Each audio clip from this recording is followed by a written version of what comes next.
We won't be able to register any nonconforming use certificate or registration of a vacation rental until after rules of procedure have been adopted.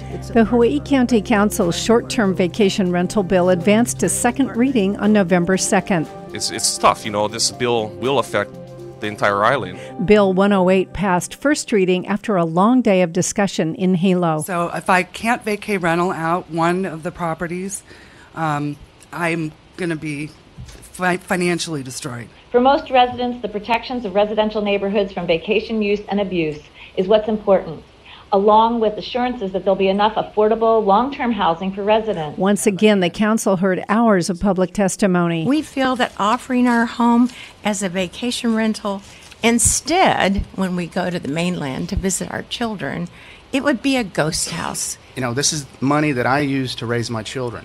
Most of the speakers are still opposed to the bill.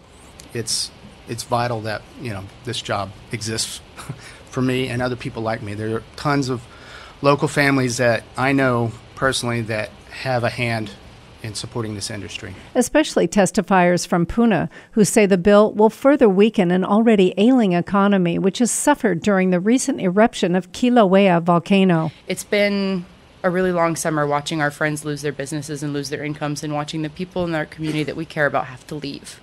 And we want to be able to recover and build back to how it was before, and we want to be able to build from there. Others continue to say the bill doesn't go far enough. I'm a member of the Lele EV Community Association.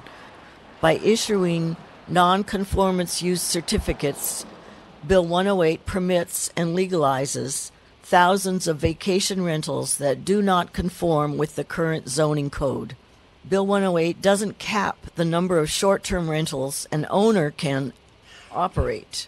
Lastly, Bill 108 is weak on enforcement and proposed fines are too low. However, the bill does enjoy the support of the Kohala Coast Resort Association. We are not against vacation rentals. We understand that there are a wide variety of visitors who are looking for a wide variety of experiences and that our island offers so many different types of experiences. Kona Councilwoman Karen Eoff says that a misunderstanding of the bill continues. Platform companies just took it upon themselves to just send out a lot of misinformation, which got people concerned and thought the bill was doing things it wasn't doing, and it was very hard to correct that kind of misinformation. The proposal was amended. Registration would be required within 180 days, which is 6 months after the adoption of this ordinance. However, we won't be able to register any nonconforming use certificate or registration of a vacation rental until after rules of procedure have been adopted. It's a part of a requirement of our code. Changing the date on which the new law would go into effect.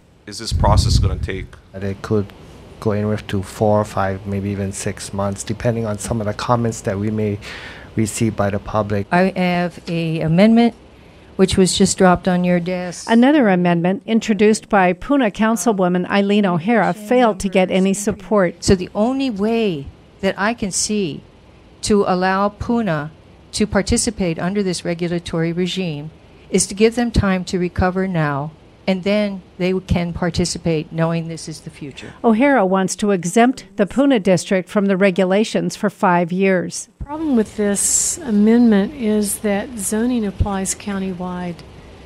And if you look at the state law that allows the county to use zoning as a planning tool, it has to be done under the framework of a long-range comprehensive plan, which is our general plan. There seems to be just this general disregard for what is actually happening in Puna in terms of the economic impacts. The discussion led to some tension between council members. Because it's not that we don't care. And I find that very disturbing when I'm being cast like I don't care about the people of Puna.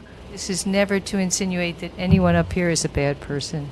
And I'm sorry if people are coming down on other council members for not recognizing the impact on Puna. I'm sorry if that's happening. I get that on other bills that I support that maybe you don't. It's just the nature of governing. And it does not mean that anybody is a bad person or doesn't care. The council will take up the bill again at its next meeting in Kona. processing it.